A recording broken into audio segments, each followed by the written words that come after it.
तो कल हमने रिडॉक्स रिएक्शन के बारे में पढ़ा था। आज मैं आपको रिडॉक्स रिएक्शंस के एग्जांपल्स बताने जा रहा हूँ। एग्जांपल ले रहा हूँ कॉपर ऑक्साइड प्लस हाइड्रोजन। तो यहाँ पर मैं जैसा कि मैंने आपको बताया था कि ऐसा सब्सटेंस जो ऑक्सीजन देता है वो ऑक्सीडाइजिंग एजेंट होता है, और ऐसा सब्सटेंस जो हाइड्रोजन देता है वो रिड्यूसिंग एजेंट होता है। तो यहाँ पर CuO जो है वो ऑक्सीडाइजिंग एजेंट है, और एक बात मैंने आपको बताई थी कि जो ऑक्सीडाइजिंग एजेंट होते हैं वो रिड्यूस होते हैं, और जो रिड्यूसिंग एजेंट सब्सटेंस है वो ऑक्सीडाइज होता है। तो यहाँ पर कॉपर ऑक्साइड CuO ये रिड्यूस हो गया कॉपर में, इसमें से ऑक्सीजन हट गई और हाइड्रोजन में ऑक्सीजन जुड़ गई। तो जिस सब्सटेंस में ऑक्सीजन जुड़ती है, इस पदार्थ में ऑक्सीजन जुड़ती है, वो ऑक्सीडाइज हो गया, मतलब प्रोसेस की ऑक्सीडेशन हुई। तो सब्सटेंस यहाँ पे ऑक्सीडाइज H2 और substance reduced CuO copper oxide. ऐसा ही एक और एग्जांपल मैं आपके सामने ले रहा हूँ। जैसे यहाँ पर आप देख रहे हैं जिंक ऑक्साइड प्लस कार्बन। ये जब हम इसे हीट करते हैं तो हीट करने पर ये बनता है Zn प्लस कार्बन मोनोऑक्साइड। अब इसमें जिंक ऑक्साइड जो है वो ऑक्सीडाइजिंग एजेंट है। तो जैसा कि मैंने आपको बताया कि जो ऑक्सीडाइजिंग एजेंट है वो रिड्यूस होते हैं, तो ये रिड्यूस हो जाएगा। इसमें से ऑक्सीजन हट गई, और ऑक्सीजन का रिमूवल ऑफ ऑक्सीजन मतलब ऑक्सीजन का हटना, किसी सब्सटेंस से ऑक्सीजन का हट जाना है ना, वो रिडक्शन कहलाता है। वो ऑक्सीजन का reduction,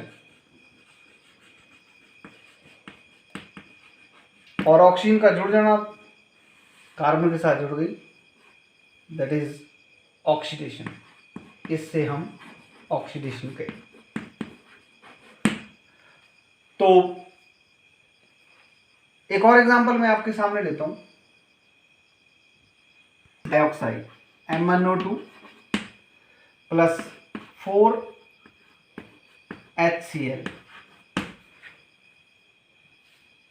gives you manganese chloride MnCl2 plus 2H2O। Once again वही बात है कि जिस सब्सटेंस के साथ ऑक्सीजन है रिएक्टेंट साइड पे वो ऑक्सीडाइजिंग एजेंट हुआ, और इसके पास हाइड्रोजन है वो रिड्यूसिंग एजेंट हुआ। तो ऑक्सीजन है मैग्नीज डाइऑक्साइड के पास, और हाइड्रोजन है हाइड्रोजन क्लोराइड के पास। तो ऑक्सीजन का हटना दैट इज रिडक्शन, और ऑक्सीजन का जुड़ जाना दैट इज ऑक्सीडेशन। अब देखिए यहां पे ये इसमें से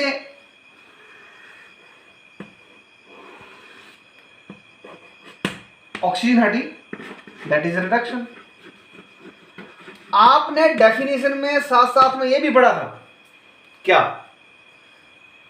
एडिशन ऑफ ऑक्सीजन मतलब ऑक्सीजन का किसी पदार्थ में जुड़ जाना, या फिर हाइड्रोजन का किसी सब्सटेंस से हट जाना, दोनों ही ऑक्सीडेशन के केस है। ऑक्सीडेशन के केस है मतलब यहां से हाइड्रोजन हट गया तो रह गया Cl2। हाइड्रोजन का हटना भी तो ऑक्सीडेशन है, तो ये ऑक्सीडेशन कहलाएगा, this is oxidation.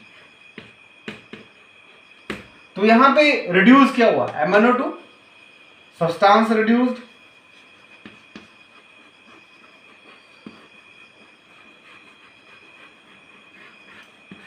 that is MnO2, और substance oxidised that is HCl। तो ये तो एग्जांपल थे। अब ज्यादा से ज्यादा एग्जांपल्स करेंगे, आपका कॉन्सेप्ट और क्लियर होगा ऑक्सीडेशन और रिडक्शन रिएक्शन को लेकर। तो students, do more and more practice from your book. You can easily grasp the concept of redox reactions by doing more and more example from the book। ज़्यादा से ज़्यादा example जब आप book से करेंगे तो आपका कॉन्सेप्ट जो है वो और ज़्यादा क्लियर होगा। इसी के साथ हमारा जो नेक्स्ट टॉपिक आता है दैट इज रेंसिडिटी। ये रेंसिडिटी जो है ये ऑक्सीडेशन और रिडक्शन, ऑक्सीडेशन मेनली जो है वो ऑक्सीडेशन का जो फिनोमिना है उस पर बेस्ड है।